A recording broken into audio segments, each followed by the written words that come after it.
পাত্রকে ও আচ্ছা জি আমি আসসালামু আলাইকুম মিয়া কাম করছেন একটা আমার শাশুড়ি কইছে কি যে তার বয়স বেশি সে একটা ইয়াং কাউরে বিয়ে করবে কি নিয়ে আইছেন আপনি এটা হ্যাঁ একটা হোয়াইট চেপেল নিয়ে আইছেন আপনি এই সাদা দিয়ে চলবে না তোমাকে জামাই বাবাজি পুরুষ মানুষের কোনো বয়স নাই পুরুষ মানুষ হইলো বটবৃক্ষ যত দিন যায় অত মজবুত হয় অত শক্ত হয় তাছাড়া নিশ্চয়ই তুমি দেখে বলতে পারতেছো আমি অনেক অভিজ্ঞ কিন্তু তোমার শাশুড়ি যদি ইনশাল্লাহ আমি বিয়ে করিয়ে নিতে পারি তাইলে আমার সংসারে গিয়া ওনার যত্নের কোনো অভাব হবে না ভালোবাসার কোনো অভাব হবে না এ ব্যাপারে তুমি নিশ্চিত থাকতে পারো না ঠিক আছে পুরুষ মানুষ বটবৃক্ষ আপনি বট গাছের লোক বিয়ে দেবেন আপনি বাদ যান জামাই কারণ চেহারা ছবি কিন্তু খারাপ না আর বয়স্ক মানুষ তো আমারে আদর যত্নে শান্তিতে রাখবেন উনি, বুঝছো?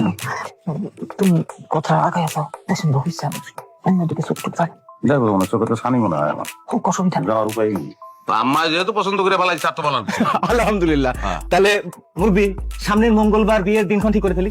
না ঘটক সাহেব এই আগামী মঙ্গলবার বাবাজি আমার ওই বাসকে সানিটা অপারেশন করবো তো এই ডেটটা একটু পার করি তারপর শেষে ডেট করো বলছিলাম না যে সানি হলাম আচ্ছা যাই হোক আম্মা পছন্দ করছে আর তো কিছু বলার নাই তাহলে সানি কাটার পরে 7 দিন ধরি না তাহলে পরের সপ্তাহ মঙ্গলবার আচ্ছা পরের সপ্তাহে মঙ্গলবার মঙ্গলবার তাহলে আগামী মঙ্গলবারে পরের মঙ্গলবার আমাদের এখানে শুভ বিয়ার দিন তারিখ ঠিক করার আগে পাত্রের সাথে আমার কথা আছে।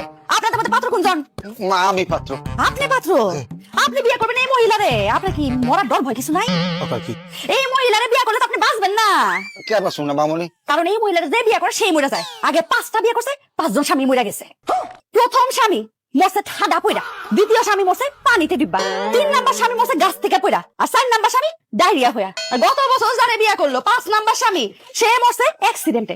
আমার কি মনে হইতেছে জানেন, আপনি মরবেন আগুনে পুড়ে। এটা কি কইলো মা তোমার কথা দিয়ে তোমার ঘরের ভিতরে চিন্তা শুরু হয়ে গেছে না আমি তো আগুন ভয় পাই আমি আগুন দেখতে পারি না এ নাতি এই মহিলার আমার বিয়ে করা কোনোভাবেই সম্ভব না আমরা যাই গা। সানি কাকা শোনেন বুঝছি আপনি উঠে চলে যেতে চাইতেছেন হ্যাঁ আপনার দেখে মনে হইতেছে যে এতগুলি মৃত্যু সংবাদ শুনে বিয়ে করার আগেই আপনি মরে যাবেন। মজা করতেছে সে মোটেও আমি মজা করতেছি না, আমি যা কইতাছি সত্যি কথা কইতাছি। এই মহিলা